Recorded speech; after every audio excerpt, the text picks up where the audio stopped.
can't buy. It resides between my eyes. Walked through the fire, came out better on the other side. See, life's like a beach if you find the same. And right now, I feel like 100 grand. You are listening to Inspired Insider with your host, Dr. Jeremy Wise. Dr. Jeremy Weiss, founder of InspiredInsider.com, where I talk with inspirational entrepreneurs and leaders. Today is no different. I have Eric Berman, SpeakeasyMastermind.com, Brandetize.com, Celebritize.co. And Eric, before I formally introduce you, I always like to point out other episodes of the podcast people should check out. This is kind of a combination of a top giver series. Like when I meet someone, Eric, I'm like, this person is just a true giver of a human being. And when we first talked, I'm like, I went back to a couple people, I'm like, Eric is amazing. And he reminds me a lot, and which is not shocking, of David Gonzalez as part of the Top Giver series. And he's messaged me about you, Richard Walker, Dan Cashel, Ian Garlic. I did a AI interview with Joe Polish. It was not Joe Polish, it was his AI clone, actually. But he's part of the Giver series as well. And also, this is part of the Top Agency series. I've had a lot of, digital agencies on the podcast talking about their journey. Kevin Hurrigan comes to mind. He started an agency, and do you know Kevin? I know Kevin. Oh, cool. Good people know good people. Kevin's amazing. Right. He started his agency in 1995. And so you probably knew each other back then, because I know you had an early startup in the .com area, but just one of the nicest human beings. And he talks about the evolution of the agency world, the internet, and business since 1995. So how do you guys know each other? Through a mastermind, actually. It was Agency Mastermind. There you go. Yeah. It's all about, and we'll get into Speakeasy Mastermind as well, because I know you are all about community. So anyways, check out those episodes. Before we get into it, this episode is brought to you by Rise 25. At Rise 25, we help businesses connect to their dream relationships and partnerships. We do that by we're an easy button for a company to launch and run a podcast. We do the strategy, accountability, and the full execution. Number two, we're an easy button for a company's gifting. So we make gifting staying top of mind for clients, partners, prospects, even staff from a culture perspective, simple, easy, and affordable. Just give us a list of the addresses. We do everything else. And it's not like there's like a one-off gift. We like to send a campaign of gifts. So think 3 gifts a year for 5 years type of thing. So for me, and Eric is much the same, the number one thing in my life is relationships. I'm always looking at ways on how I can give to my best relationships. And I found no better way over the past over 15 years to profile the people I admire and share with the world that they're working on the podcast and send them sweet treats in the mail. So you can go to rise25.com or email support@rise25.com. I am really excited to introduce Eric Berman, serial entrepreneur. As I was mentioning, he's founder of Speakeasy Mastermind. Speakeasy Mastermind is a global community of growth-minded entrepreneurs. They're focused on marketing, sales, and business development. He also runs Celebritize. It's celebritize.co. They partner with top influencers to build and scale businesses that monetize their audiences, right? And he's going to talk about some examples around even someone with 6 million followers and what do you do with that? And he's also CEO of Brandetize, which is a digital marketing agency. They help experts grow their empires through performance-based strategies. One of my favorite stories, which hopefully he'll tell, is one of the ways he started in this is he offered his services for free. Okay. I love that approach. We'll talk about it. Over the years, they've consulted with, you name it, ClickFunnels, Club Med, Phoenix Space, Troy Capital Partners, and many, many, many more. So Eric, thanks for joining me. Wow. Well, that's an amazing introduction. Thank you so much for having me. I'm excited to be here today. It's just the truth. So why don't we start off with Speakeasy Mastermind? Because we're going to kind of go in reverse, right? Yeah. But like it comes to Speakeasy Mastermind, what you do, I'm going to pull up the site. So if you're watching the video, you'll see us poking around there. But talk about Speakeasy Mastermind, what you do there. Yeah. So, I mean, really the quick backstory of that is, and I'm kind of weaving in all the different worlds I'm playing. Having the agency Brandetize, one of my first big clients that I got was Brian Tracy. By that, you sort of teased it by, I was a big fan of Brian's. He's in the same city of mine in San Diego. And I got introduced to him and he said, I need help with this internet thing. we're talking 2001, of course. And I said, Brian, I can do this, but I'm not an employee type. I've been building companies my whole life, so I'll do this, and don't pay me till I make you money, but I want a piece of the action. He said, Eric, you're my kind of guy. I love that kind of personality. Let's go. So that was it's a no-brainer offer, and delivering value first. Yeah, and I always even encourage people. I'm like, God, it's so easy. If you have the cojones and the ability to do that, why not? If you really know you could do something pretty quickly. And that's a whole other, I could spend 20 minutes talking about what to look for, not look for down that path, but we might not have time for that today. So now, go ahead. What were you, give me an example of what you mean by that. What to look for, not look for. Because even in our agency now, we still will partner up in a way which we're taking a piece of the back end. But the lessons were, and we learned this early on when I started doing this, and we went beyond Brian Tracy. We just thought, oh, this model worked for everybody. So we just started offering that to everybody. And we're like, oh, this ain't going to work all the time. And so now we essentially say we have 4 steps before we get married.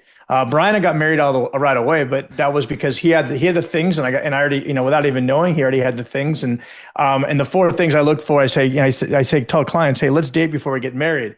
4 things I'm gonna look for before we go all in and be performance. Number 1 is, do we like each other? And that seems obvious, but I call it the quick cell phone test. When somebody calls your phone or texts you, do you get energy, or do you basically say, oh my God, I don't want to talk to the person? So that's number 1. Number 2 is, do you like the product? Are you selling stuff that you really get excited about? Is it just nonsense and BS, or is it really making an impact out there that you're going to want to be, really leaning into? That matters. Number 3, and those are sort of sure, those are the obvious, but you really need to think about that. Number 3, I like to say, is, do we know the real numbers of the business? Oftentimes you'll run into somebody, and almost every time they're trying to sell you, oh, we're amazing. And, we're doing, X $1,000, a business, and we're on pace to do blah, blah, blah. I'm like, okay, well, let's see the numbers look like. And, oh, you're bragging about the 1 month you had that you're multiplying by 12, and that's now your business. Which, isn't necessarily what we're on a run rate of XYZ, and that run rate was based off. So where are we really at? Yeah. So let's understand, where the true numbers are. And then last but not least, can you actually scale it, and can you make an impact? So yeah, maybe the business is doing well, but do I have the skill set with me and my team to look at somebody and say, you know what, let's say I have been working on a retainer or small basis. You've been paying me $5-10 a month. Is it worth me doubling my labor and staff, because I'm going to take where we're at now and really go above and beyond that? And the answer is yes on all those things. Then it's a lot easier to make that offer, and even making it more of a no-brainer offer once you have that, to say, all right, we're here, we're at this number, making this number, over the last 6 months, we'll just take a piece of what we build. I mean, how does somebody say no to that when you're like, okay, this is money you wouldn't have had, so you in or out, and don't pay me until I get you there. Each one of those steps is I find in my life, each step I have is because I made a mistake somewhere. And so that gets added in as a step. That's right. So are there any good stories? And okay, we have each other, we have the product, do you know the numbers and scale it? What would be a good story? And first of all, do you have a book coming out on this or anything? Because there should be a book on how do you do performance marketing, and these are the 4 steps. Maybe that'll be book 3. I got 2 other topics ahead of that, so I'm actually going to be off next month to write on my first book through a workshop, and that's going to be more on kind of the conversation of your network. Your net worth is network. Your net worth. Sorry. I always get this wrong. Your network is your net worth. I got to learn how to say it before I write a book around that. But yes, that would be sort of the, it just won't be the title. You'll have a different title. Something around that. But yeah, we could get into that. Going back to your first question, when I'm going to try to slowly close the loop on that and get over there. But, having started working with Brian Tracy, quickly met other thought leaders. One in particular, his name is John Assaraf, really well-named guru out there as well, who's also in San Diego. And we were doing JVs together. And he said, hey, Eric, all this stuff you're doing with Brian, I'd love to learn what you're doing, and why don't we share what we're doing? Why don't we get together and just mastermind and really just help lift each other up? And that was the first time that I kind of really got exposed to that deep level of, you talk about it, but what does that really mean? And so he said, well, let's grab Mike Koenigs and Darren Hardy. And, these are all Mike's was a marketing legend, and Darren Hardy, who was running Success Magazine, is now a huge thought leader in his own right. He had written Compound Effect and a bunch of other books, and a couple other guys in San Diego. So we had this dinner meeting, and, 5 guys, everybody was, considered sort of gurus or got paid a lot of money for their time on stages and all that. And we sat out in a room, had some dinner, and we were just opening up the playbook, what worked. And what I found interesting in talking to other people since then is the industry we're playing in it's like, wait, so you get people who you're sort of competing with to get around and share secrets. Like, what is that? That seems so weird and foreign. And then you realize the world that, you and I play in and others, it's like, there's also a bit of an abundance mindset that, we all have products that are about doing good for consumers, and we're trying to make an impact in the world. And if my consumers are going to buy from me / Brian Tracy, well, then why not offer somebody else? And at the end of the day, they just need help. And if my product doesn't deliver on that, I got my own problems to deal with, but at least let's serve that client. And so there was never this concept of hiding behind your secrets. It was always, let's get out there and let's be better together and have those conversations. So there was 5 of us that quickly turned to 8 to 10 to 15 to 20, and no longer could we have meetings in restaurants because we were getting interrupted about, can I pour you some more water, and can I bring you something else, and can I take your order? And we're like, wait, we're like in a really good flow state. Can you go away for an hour? And that just felt awkward. So we went back into houses and offices, and then guests would show up from different cities and say, well, can you do this, in my city over here? And I ignored that for a while, but really what the magic was the way about we organize these dinners and the flow and the conversations and the meat of the content to really make it worth people's time to show up month after month. And for me, looking back in hindsight, I realize sometimes we all have a natural skill set that we're good at, and you call it, and whether it's the genius matrix, and you say, what do you love to do and you're good at? Sometimes we realize these are just natural to me, but others look at you and say, wow, this person's a genius. In hindsight, and because I've been told this, and I don't like to sort of say, talk about the things I'm great at, this is just what I learned through conversations, is I had a really natural knack for being able to wrangle entrepreneurs. I happen to be more of the organized entrepreneur, the high follow-through entrepreneur. And I think John Assaraf kind of detected that early on and said, Eric, let's get these, almost like, Eric, you organize. It's almost like he just instinctively knew. And sure enough, I was the guy that always said, all right, let's go. Like, everybody, this meeting, who's in, who's out. And it just ended up being my mastermind group by sort of default to keep it going. Those conversations were so impactful that how much we were learning and growing together about what's working in your business, and can you make an introduction, and just knowing this group is there for you. You hear the concept of, sometimes you'll hear the concept, it's lonely being an entrepreneur. And at first I heard that, I'm like, I'm an extroverted guy, I'm not lonely. And then I realized what it really meant. Sometimes making these decisions, if you don't have a partner, these are tough decisions. If you don't have a certain partner to talk to, you can't necessarily talk to your employees. You often can't talk to your significant other. And even when you go out with friends, do you really have permission to talk business with other friends? Sometimes it's just like, let's get together and I'm so exhausted. Let's just grab a drink and I can't hear, there's noise and there's the game on TV and, et cetera, et cetera. So just realizing that, wow, it felt special. And I think, and I'm sorry, I'm making a long answer to your question. So as I was in agency land, and I've been in agency land for 20 plus years looking for my next pivot, I started asking myself, what's next? And I'm like, well, wait a second. Everybody keeps saying you should do this mastermind in other cities. And I ran some numbers and I'm like, well, wait, okay, well, if I can repeat this formula, this is a really interesting business model out there. Obviously, there's other groups out there in this world. And I have been a member of EO, Entrepreneur Organization, forever, who has a successful model. Why couldn't I take a page out of that playbook, keep what I love about EO, and then add all the elements I loved about this and build out something there. And there we have the Speakeasy Mastermind was born. I do want to touch on a few of these points. And by the way, in the video here, we're looking at the Speakeasy Mastermind. I was actually listening to you were talking to Matt Wolf and Joe Fear. This was several years ago, and they were saying, they were raving about your event, and it is the best event I've been to. It was great. The people there were amazing. I'm curious how the format has evolved. From that first meeting, you wrangle, John Assaraf was there and a bunch of other people. How have you refined the format over time? That's a great question. And it was one of the struggles, is figuring out really how to do a format, because it became just sort of natural and organic. People would show up, but there was such familiarity with the people in San Diego that I realized as I expanded, I the first couple of years, it was just really interesting grind. I'm like, oh my God, my mind needs to go to massive SOP mode, because it's not like I can just, people naturally understand what I'm talking about. I have to really give them a playbook.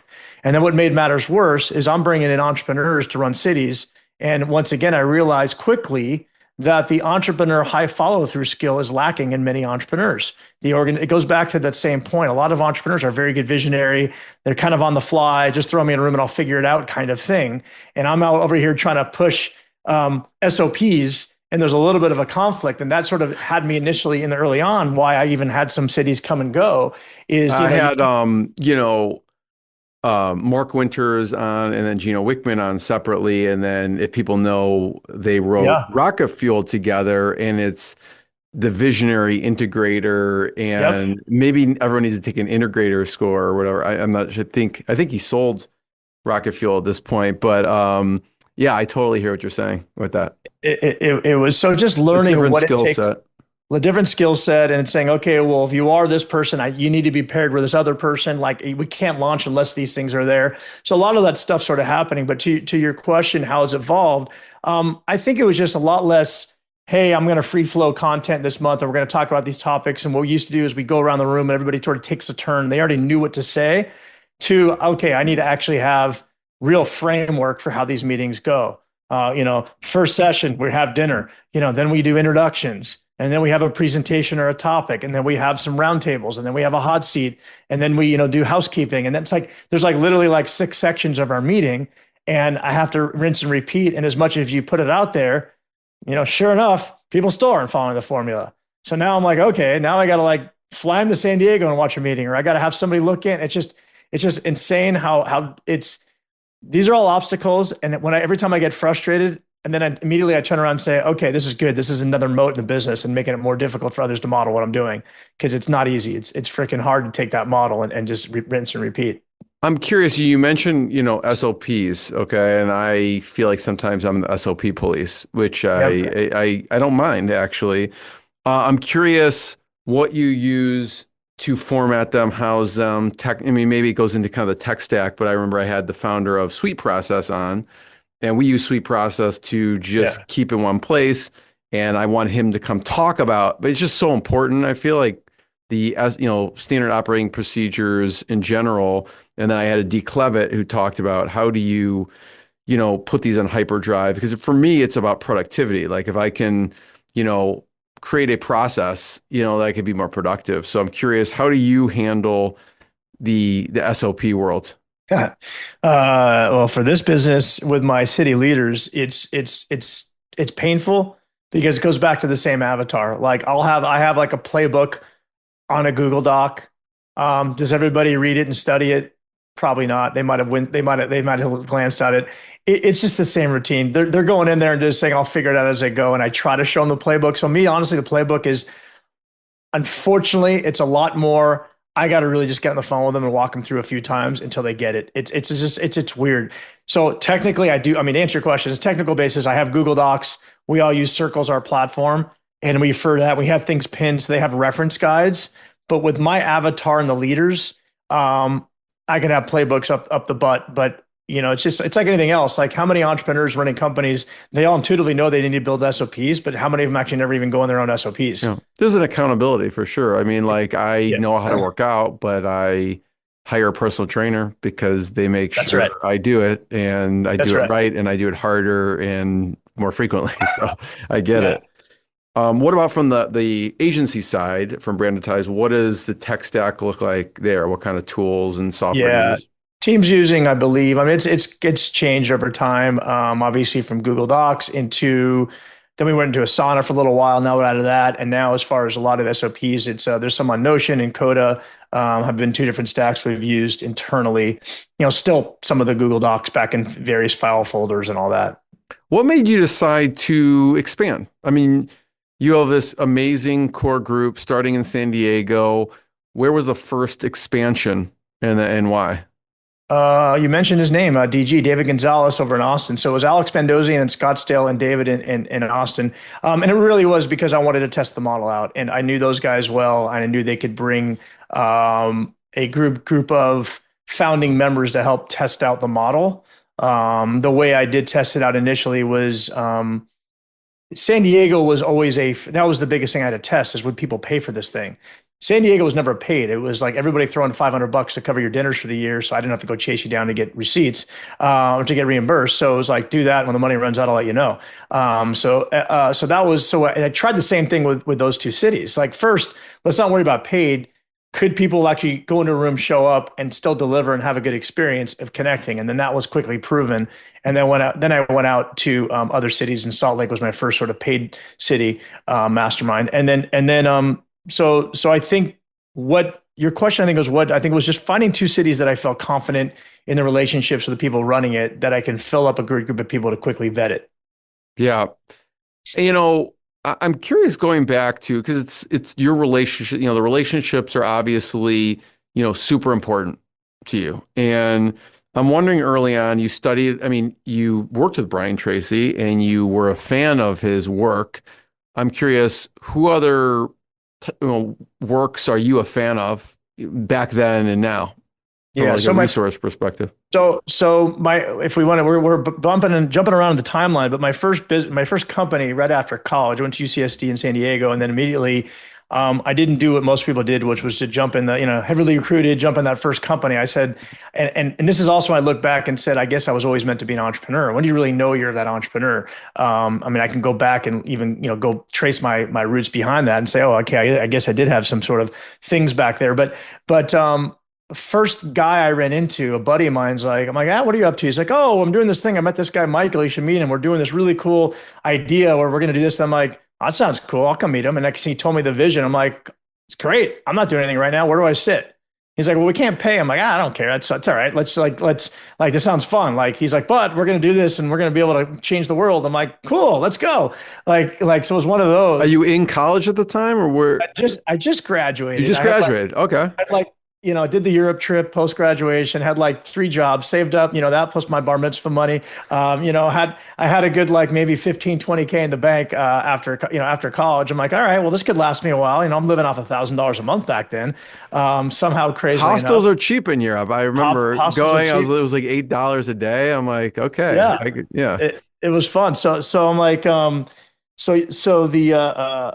what was the question? If I forgot the question. Oh, you were just saying right after college. And so, right. Yeah. So you met this person and I'm like, okay, I'm going to do this. Yeah. So I said, I'm going to do this. And then, we started building this startup. 3, 4, 5 of us turned into 15, turned into 50, turned into 400, having raised $100 million. And I thought I was going to be retired at 28. And then the first stock market crash. Wait, what was the vision that sold you, Eric? It was, and I remember your question. I'm going to get back to who else I listened to, and I'll answer that, and then I'll answer your other question. So we used to lock ourselves in the room every morning at 6 a.m. and we listened to Brian Tracy or Tony Robbins.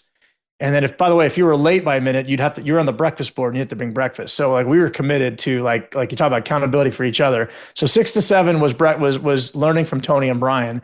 And that's also where I got fascinated and said, one of my future give backs, I'd like to be able to give back to is the world of education, and seeing that. And I think it's happening organically anyway with this AI world, and the access to content and thought leaders, I think, is just so out there. It's awesome. But I think just all the things you never get taught in school, I was learning this way. And I was like, wow, this is amazing and powerful. The vision to me was, the initial play for this company was called collegeclub.com. And it was really the first Facebook before there's any social media out there, was that if you could capture the college student using technology, that was the most coveted demographic by advertisers. And the visionary had this way of using tech. What was around at the time? What was the social media? So I was not going to go down that rabbit hole, but to give you a little taste. So imagine, this is pre-browser, everybody, but imagine your telephone was the browser, and when you're scrolling around, the way it was is you get a college voice box. So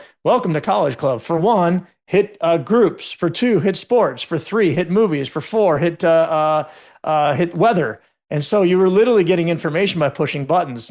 For 1, groups, press 1, sororities, 2, fraternities, 3, this group.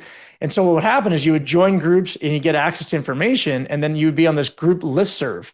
So if you're in a fraternity, trust 1 for this fraternity. And the next thing you know, you can actually send messages out to your entire group of 50 people through the phone, through this voice box. Now, this seems so crazy, but there's no tech back then. It was like you had to call people.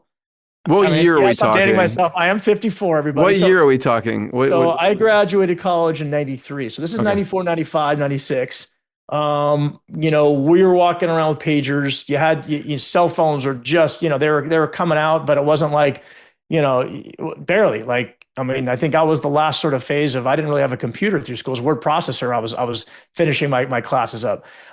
So this was you were too ahead of your time too heady. So with we this. were. So well, we did this, and all of a sudden, when the internet hit and the browser, it was like holy shit moment.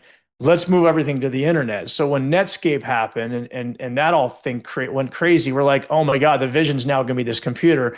Let's be the first. And so we started doing all the stuff through the internet and saying, hey, if we could get the college eyeballs through the internet, so ultimately, fast forward, we were the number one website of the college demographic back in 2000. We were the 40th biggest internet site on the internet. So I mean, that's the kind of growth we had in that demographic, which is why we were set to go public, 2 months away from going public, and all of a sudden, boom, implosion happens, and I thought I was going to be ready to go and done, and then you lose everything. So that was part one of my life. What was your role there? I was essentially the COO. I mean, the title. I was operating as the number two guy behind the visionary. The window dressing title, because you have to do window dressing, all these things you learn when you do a filing, was I didn't have the experience, so we had a president come in who we kind of like put off in the corner and did some things, but I was sort of the number two guy. So my title ultimately was like general manager, just some kind of general title. And it was just weird because I remember like having to manage people that were like 15 years older than me, way more experienced, but it was just like I knew the inner workings of the company and the culture and all those things. And then, when it all imploded and you lost, essentially could have been retired. I always look back and say, it's a lot easier to lose money I never had, having start from nothing, and it was all on paper. So it's like, but you can't take away my experience. Like you can't, 7 years working 7 days a week, sleeping in the office constantly and having no life from 21 to 28. You can't get rid of that. And what was I going to do afterwards? You get back up. I'm like, I sit around. It's like, no, I learned quickly, people, your close friends sob for you for a second and they empathize, but then what? Everybody's on doing their own thing. And it also goes back to your question. There's a long answer to your question. My favorite quote comes from Brian Tracy, and I live by this today, is I am responsible. And so like, I love that quote. And under everything I said, I'm responsible. I could cry about this. I could go on. What could I could go sulk. I could, but ultimately I'm responsible for what I'm going to do next. And so it's only up to me. And so it was on to the next.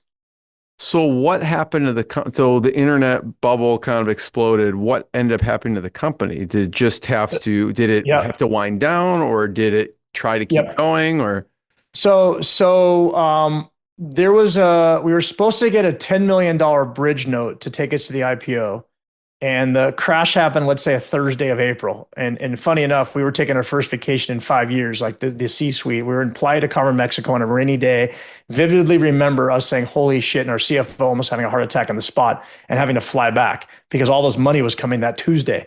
They shut the doors. We were burning $2 million a month. So again, let me take our listeners back to the little history lesson. Back in that day of internet heyday, when it was the first internet companies, all the VCs would come in and say, here's a pile of money. Don't care if you're profitable. Spend, market share, get as many eyeballs as you can. We'll make the money later. That was the playbook. That was all fine until that market crash happened. And everybody's like, oh, fuck, what are we going to do here? So we were burning 2 million. So we went from the little darling in San Diego, this huge company, to all of a sudden we had to do layoffs. We had just acquired our fourth company, flew them all out, moved them all out from Michigan to San Diego. Felt so bad for these guys.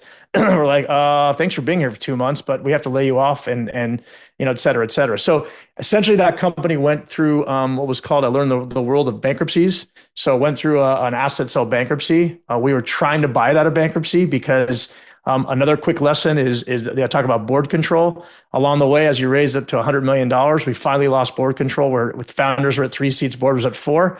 First move they make when this thing happened is they said, you know what, we want out. We're just going to sell off whatever assets. We don't care that you've worked your ass off for 7 years. We don't, and so they just wanted to get rid of it and take it through a bankruptcy. So we're like, all right, let's see if we can buy it out of bankruptcy. Almost had it. Our big money founder, all of a sudden his wife had a stroke out of nowhere and he left, and we're like, okay, that's a sign from the whatever spirit gods you believe in and all that it's time to move on. And so that was that whole journey. And crazy story. Crazy story. So we ended up being sold for peanuts by the company we were supposed to acquire. Like we were getting ready to acquire them for after we got public. They ended up taking us for peanuts, and I don't even know what happened since then. We got to reconnect with them, see what happened. Yeah. Other than the funny side story I'll leave you is my brother ends up being one of the four founders at MySpace. Really? So we still had social media company in our brotherly veins, and he ends up getting the big one with MySpace. So yeah. What did he do with that MySpace? He was one of the four guys. He was a COO, and he went off and they went and sold to News Corp, and they ran with a nice little exit, and they're all doing big things. That's amazing. That was crazy. Yeah. So what was next for you? I mean, I didn't realize that timeline. I remember you talking about this before, and I'm picturing, it's like 2 years or something. I'm like, 7 years is a significant chunk of time. So I maybe sit in my bedroom for like a couple of years, just like in the corner in the dark. But what did you do next? First, and again, there's a lot of lessons in here. I was always brought into the visionary, and I became the number two guy, but I was never like even close to compensation wise because it was his, and he puts in capital and I didn't put in any money in, and it was his vision. So it was like, even though I would have a decent exit and own like, a couple points of this company, at the end of the day, all the sweat that I put in this company, it was like, that's it for all the time. And so it was always, and so when we went to the next thing, it was like, okay, what are we doing next? And once again, we were brainstorming ideas, and next idea we had, let's do this. And it was, I think at that point, it was always, he saw me as this sort of like, it was hard for me to come up to his 50-50-ish, even though I was doing all this hard work. And so to me, I made this final decision, and it was confidence enough in me, because I never sort of did my own thing, just say, you know what, let's depart. And I had these ideas, like I constantly had these ideas on my own. And I said, let me explore this myself. I got the chops. It's just building confidence to say, I don't need to be number two. I can go. And so to me, the ideas always spurred from me. You hear this all the time is, what's a problem or a challenge you're seeing in the marketplace that you're frustrated by as a consumer? Just go fix it. Like, stop complaining, but go fix it. And the funny story was, I was out Club Med and just going and visiting. And I just happened to go a bunch of Club Meds, randomly, because I used to just, somebody introduced me to that. And I realized there was a huge gap in what they were totally screwing up. And that if anybody's, big part of what Club Meds is they bring a lot of strangers together. They do a lot of activities to keep it social. And the net is, after a week of being there, you walk away with like 15 new friends. Like, they're really good at making, and that's part of the magic sauce they have, especially when you go to the adult clubs kind of thing. But when I was done, it was up to me to keep in touch with everybody. And I said, God, you guys are missing such an opportunity. Why don't you create this community where every week you have this ability to tie together? You're taking all these pictures. Why not have people go back to this platform? And so I just pitched this idea, and they actually bought it. And they're like, so next thing you know, I'm a consultant for Club Med. I'm traveling around and like building this thing for them. And then I just started doing that with a couple of other projects. So I started just building these ideas and concepts. And along the way, as I'm bootstrapping that, this goes back full circle to the Brian Tracy story. I heard that he needed help with the internet thing. I went in there, and that's why I started making money there. So really, it was consulting with Brian was a big part of what I started doing. That was pre-Brandetize. That ultimately 10 years later became Brandetize, or about 13 years later, that became Brandetize. And while I was doing that, I was doing some other consulting. And then Brandetize came because what I was doing for Brian, all of a sudden, a lot of other thought leaders would say, hey, what you're doing for Brian, can you do that for me? And then thus that led to the long, sort of difficult conversation with how to tell Brian Tracy I no longer wanted to have a monogamous relationship with him, that I wanted to take the team and work with other people. And that was a fun conversation. But Brian's always so amazing and supportive, and he got it. And as long as I just would always take care of him, he was fine and fully supportive. So that was that. I feel like, Eric, really, even from the get-go, it was all helping communities, or helping people help communities. It was all about communities. Even with the original college, even with the Club Med. That's right. It was really helping communities and helping people help their communities. What were you doing with Brian? Like, talk about some of the services and stuff you do with Brandetize. So Brian was, but you're right. And I think ultimately, and it's funny you said, I'll tell you something else. It's just, so Brian was always, I was just the right arm, almost the CEO of that company. And it was like all things digital and some other projects, ideas. So a lot of it was just being visionary. What else can we build with Brian? What else can we do? And then building a team. And I knew how to build teams and build culture, and then build out, from Brian to other people. What I was always frustrated in running the agency, and I talked to a lot of other agency owners, I was never the genius. Almost every marketing agency is led by somebody who's great at that one thing in marketing. Hey, we do a paid ads agency because I'm a paid ads guru, or I'm a this guru. Yeah, it I'm a started that. with like a skill, right? Start Like with a I'm great skill. at creating websites. That's right. We get My, a bunch of my, websites and start and you, doing and you that, have a website right? here. I'm an SEO agency. I was always feeling a little bit off because, and I'll tell you another very interesting life lesson. And one of the biggest regrets I have. At the same time, I liked doing that. It was also one of my regrets, and I'll tell you why. Um, I was good at building a company and leading a team and taking an idea and having a vision and high follow through and executing on the plan. So I was building Brian a nice business as well as other people, being an agency. And what did I do is we just build them, and then I'd hire people to do the specific things that needed to get done, and I'd oversee that and just keep growing. But I was just the generalist. I wasn't like, hey, put me on stage and I'm going to go teach something. So I think for me, and looking back, I was lacking that. Something was missing for me in my life for a long time, a long period of time. So the two things I think, looking hindsight, what I wish I had done better was putting myself in a position where find that thing that I'm really good at and find that way to play in that game if you're an entrepreneur. I'm finally now there in the world I'm playing with, and stuff we'll talk about, or we're talking about Speakeasy. And the other thing is I felt like I put myself in a position where I was kind of complacent and I was making enough money to have a decent lifestyle, but I feel like, and everybody has their own definition of success. I get that. A lot of people would say, gee, Eric, you'll have a nice home, you do this, but like in me, I'm like, no, I need to be doing way more. And I feel like I was always playing in the wrong sandbox. And a mentor of mine, a good friend, Roland Frazier, maybe everybody, a lot of people know him. And he said, You can Eric, check out the episode. I did one with Roland Frazier. It's fantastic. Yeah. he's amazing. We were just texting the other day. And he goes, Eric, he goes, I see what you're doing. He's like, dude, you're climbing the wrong ladder. Like, it's just all this work to go up, like playing in a world that was just, it was big in the thought leader space, but the thought leader space is minute compared to the rest of the world out there. And I watch other entrepreneurs and other people that are successful, and I'm saying, and they meet with me and like, I'm teaching them stuff. And they're like, damn, but I'm just doing this in a different world. So that was kind of like looking back. And now that I'm excited back to like why I'm pivoting, why I'm doing these different things it's like, I'm capped over in that world that I've been playing in. I need to start moving out. And so that's what's really been focused in the last couple of years is, happy to still serve those clients, and I will be there to take care of them, me or, worst case, I'll make sure somebody's there to take care of them. But long term, there's a much bigger opportunity upside for me. What was the big regret then? Not doing something sooner, or? Yeah. I think, it's hard to take myself too much. I think finding what I'm best at and playing a little bit more of that, number one. And I think also playing in an industry that I think has limited. I think our egos get in the way because we're just like, well, we can win. There's other people that have sold out their agencies and they're doing, why can't we get there? And yes, there's a path running agencies, the magic, the mythical, hey, get to 10 million, get to 12 million. You're now in the target of the PEs and you can get rolled up. And next thing you know, and yes, they're out there. And I saw buddies start at the same time as me as doing that. So that was kind of the carrot that was dangled to me, but I just couldn't get there. And I said, and just, again, I always look back and said, could I have done something different? So part of it also is, when he says you're climbing the wrong ladder, is part of that niche also?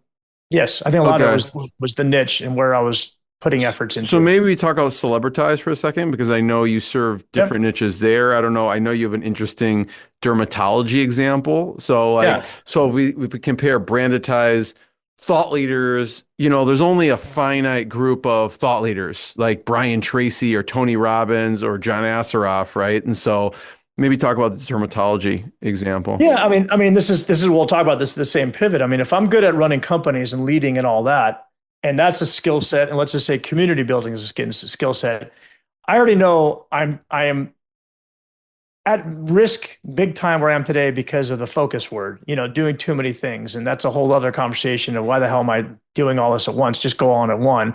And that's a weakness I have of learning how to afraid of a little bit of FOMO, which way do I go? But, the community, when I'm doing that with Speakeasy and growing that out. And if I could build communities and continue to have success there and roll out to 100 cities and, it's a nice, much bigger business with a bigger upside with passive revenue and ability to scale. So like that has all the elements to say it's a lane that I'm playing and I'm really good at it. I could scale, I could build a machine. It's either could be a huge passive revenue or it could be sold off at some point. Now, the other side is well, if what I was doing at Brandetize, how do I make that same machine that I've built more upside for me? And what I realized through a friend of mine who pointed out the world of celebrities, and celebrities can be obviously, there's different flavors of celebrity. You have influencers at different levels. You have true celebrities, movie stars. But if you blend the world of what I call experts in the world of Brandetize, helping experts build their empire, and then you look at the influencers who are quote experts, this is where I'm focusing on. So it's like the next sort of it's where Brian Tracy would have been before, when we had influencers. They really were the original influencers. But if you look at experts in other areas who've done the hard work and they have a mega following, and you look at their business model and they're making money primarily, either they're doing well, but they're sort of limited because they're sort of running as a solopreneur or a couple people and they don't know how to scale their business. But oh my God, they have this huge following and so much potential. Or they're making millions of dollars being brand ambassadors, which we all know at some point that song is going to end. And what's going to happen when it ends? They're going to be left with very little other than thinking that they were going to make money the rest of their lives, just promoting stuff that may come and go. So what my model is to say, let me find celebrity/influencer experts and come to them and build them a real business. And now the offering is, hey, Mr. or Mrs. Celebrity Expert, you've already made it over here. You're bringing a lot to the table, but look at all this huge gap of opportunity you have in front of you. What if I can come in and offer marketing, operations, vision, run the company, let you stay in the lane, maybe bring in capital if we need to bring in capital, and let's go build you a real asset and let's do it together. It's a completely different model than me being an agency and walking around and saying, bringing in clients, and all of a sudden one day they have a friend's brother's mother's uncle who says, hey, I looked at your website and I don't think this doesn't make sense. I found an error, or I would do it this way. Why are they doing that? I can do this better. And then all of a sudden you get notice. It's like, or just something happens in their lives. Hey, I can't pay you anymore. Like, it's just a different agency world to say I'm actually getting real corporations set up with people that are bringing a lot to the table, who value what we're bringing, and it changes the dynamic of the conversation. I have partners on the call that I'm talking to. So the example you brought up, there's really two I could point to because I'm two in and doing really well. One is in the golf world. Erica Larkin's called TrueSwing, trueswing.com. She was an expert in the golf space. She was very capped and limited what she could do. She's doing these high-end golf workshops for those golfers out there, pay $3,500 to get a 3-day golf experience. But she can only do so many of those on her own. There's only so many experiences she could take in a year. What about all the other things? Certification, online course, train the trainer, licensing, merch. Like, there's so many things we could build, but she was a solo person. So we came in, partnered up, and now we're building up that brand and doing amazing work on that. And that's having a ton of success. And treated as a partner in building that business. It's not like I'm getting a call one day to say, hey, I'm letting you go for some crazy reason. You can't just do that. The other one you mentioned is 3 dermatologist influencers have a combined following of about 6 million followers. They're all doing millions a year doing brand, but they don't have a product. They all realize that. So we just launched DermClick, which is a telederm company. And what I'm looking for is also these AI-proof businesses too. Skin ain't going nowhere. Telehealth is on the rise. Everybody wants to invest in their skin. Influencers are out there. So whatever happens in the AI world, even though you may get AI to look at your skin, it's going to be a long time until somebody trusts that versus saying, I'm going to talk to the dermatologist who's giving me the, that kind of thing. I'm going to go online, click a button to get my prescription sent to me versus have to wait 4 months and see a dermatologist. So that's that model. Golf workshops. At the end of the day, AI, wherever it is, people are going to still want to get out of the house, God willing, to go out and play golf and hang out with their friends. So I'm putting time and energy into that kind of model. How do you think about structuring the partnership? Great question. It's each is unique. Because I feel like in the beginning, it's probably a no-brainer. But once you build something with someone, I don't know if, what's the word I'm looking for, where it creeps in, like resentment creeps in. Yep. So I'm curious how you structure it. Yeah, great question. And I think for those that haven't done things like this, there's a couple tips I've learned along the way. Have the hard conversations up front to go through all the scenarios. What happens if you get pulled in a different direction because you're an influencer and all of a sudden the grass is greener? What happens if I get pulled into a different project and I don't have the time anymore because my other celebrity client is taken off? These are all scenarios that could happen. Obviously, let's talk about those.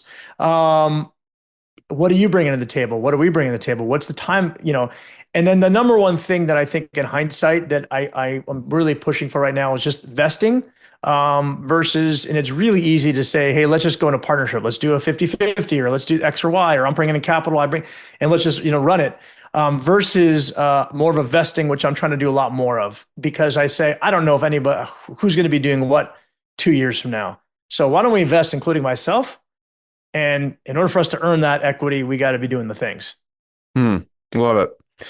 I know we have a few more minutes, Eric, and I just want to talk about one example from Speakeasy, because like kind of the thread is really community and relationships through all of this stuff. So I want to just talk about maybe something cool that's happened through Speakeasy Mastermind. Yeah. What sticks out to you? So I'd just say as a general one of my buddies in San Diego goes, Eric, I asked him, he goes, I go, what do you love about Speakeasy, or what? Give me some feedback. He goes, Eric, it's all, I come for the collisions. I go, what do you mean? He goes, you just never know what's going to happen. I walk in not even knowing or expecting, next thing you know, I'm meeting this person or talking to this person. And next thing we're doing cool stuff. Or a fun story that I probably could think of 10 as soon as we get off this call, but like, I'm just thinking recently, because it's just top of mind. Brand new member out of Ottawa. I just did a kind of a presentation to Ottawa, Canada. And I was showing our members, because our members can go visit any other city. That's a big part of what they get to do. Like you go to a city, they're going to walk you in with open arms. They all want to get to know you. And so this member out of Ottawa was like, oh, I'm actually going to be in LA next week in their meeting. So I said, oh, let me connect you with our city leader. So I connected with the city leader, and he goes, actually, he's like, wow, it's so good to meet you. He's like, actually, we're looking for my other presentation kind of fell apart. We're looking for somebody to present. Do you want to share what you do and present on your topic? And she had something to do with book publishing and in that world. She's like, great, no problem. She's out there presenting all of a sudden to a big group of people. Next thing you know, she picked up, I think, 1 or 2 clients out of just that. And she's like, oh my God, I just joined and literally this kind of thing happened. Another one of my members in San Diego was putting on these big mega events, and she was looking for others. And next thing you know, she connected with like tons of people right away. I just got Rhonda and saying, she's like, yeah, I did one post. I was looking for some team to help me build out my app. She's like, oh my God, I'm so excited. I got to tell you. She's like, I just talked to this guy over in Nashville, and he saw my post. He didn't even respond to it. He just called me directly on my cell phone. He's like, I can help you. And she's like, this is amazing. So it's just like, those kind of things are happening now all the time. And that's, to sum it up, that's my win. It's yes, there's money coming to me and all that. But honestly, I get more jazzed when I hear the story of 2 people that connected, and they are like talking about how great they love this mastermind and they connected. And some of these people may not even know me that well. And they're just like, it was this thing that brought us together. Yeah, I mean, Eric, you said it. Magic happens when you bring like-minded people together. And first of all, I want to thank you. I want to tell people, encourage people to check out speakeasymastermind.com. You could check out brandetize.com. You could check out celebritize.co to learn more. And Eric, thanks so much. Yeah, thank you so much for having me. Sorry for rambling so much. Oh, that's great. The story, awesome. I can listen all day. Thank you. Awesome. What I got, you can't buy. It resides between my eyes. Walked through the fire, came out better on the other side. See, life's like a beach if you find the sand. And right now, I'm feeling like 100 grand.